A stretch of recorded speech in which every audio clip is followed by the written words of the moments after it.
So you have an air conditioner and it's in the backyard and you sit near it and you have to listen to this thing start up and run all day long in the summertime, and it's really infringing on your enjoyment for your backyard. So you're gonna wanna watch this video because maybe I can help you out with that. So you're in the backyard and you're enjoying the peace and quiet, and then all of a sudden this big loud noise happens and your air conditioner, which is only a couple feet away, ends up coming on. And it's just driving you crazy. And then you got to listen to it run for 20 minutes or, you know, sometimes longer. The hotter it gets, the longer it runs. And you're always been wondering, does my air conditioner actually have to be there? And in some cases, yes. In some cases, no. What I've noticed over the years is when an air conditioner is in the backyard, most people don't want to put it in the backyard, but sometimes when it's easy to put in there by the installers or whatever, they may put it in the backyard. Nowadays, most people try to put it on the side of the house. Now, the only problem with putting it on the side of the house is that you have property bylaws that sometimes come into play. And if you don't have enough distance between your property line and the actual edge of the unit, then you basically can't put it at the side of the house, or at least you shouldn't. Because if a bylaw officer comes by, they can tell you to move it. Now, generally, bylaw officers are only going to come by when there's a complaint from the neighbor, or obviously if there's a problem. Let's just say, for instance, there's a fire or the emergency crews or whatever, the fire department, they can't get past to the backyard. That's going to pose a problem for you down the road. But in many cases, your air conditioner may be able to be moved.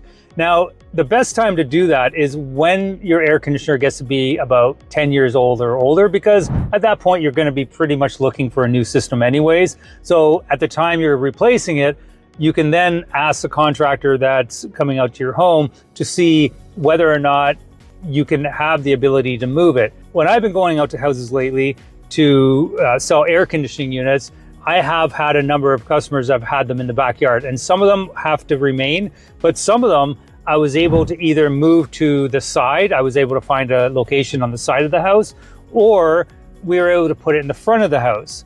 Now, I know that sounds a little bit odd, but a lot of people now do that because you have the choice of, do you put it in the front yard or do you put it in the backyard?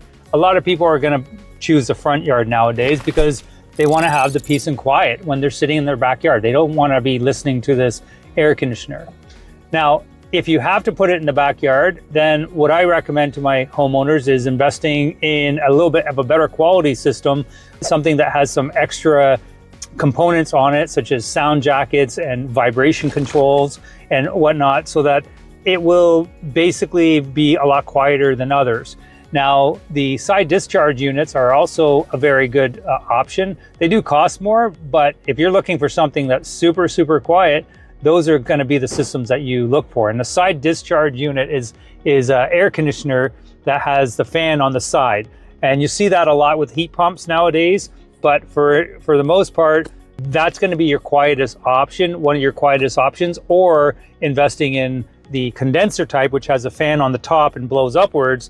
And you're just going to have to spend a little bit more money and you'll get a better quality, something that sounds better. And if you do have to move it from the back to the front, for instance, or the back to the side, then what usually happens is the contractor will just cut all the pipes, cut everything out, and push the pipes back into the wall, and they'll seal it up, and then they'll make the new termination point on the side of the house or the front of the house. One case I had recently, we couldn't make the termination point in the front of the house where the air conditioner was, so we were able to run the lines out the side of the house, along the wall to the front, and then get it into the air conditioner. But one way or another, I'm usually pretty good at finding a solution to a problem when it comes to finding a location for an air conditioner.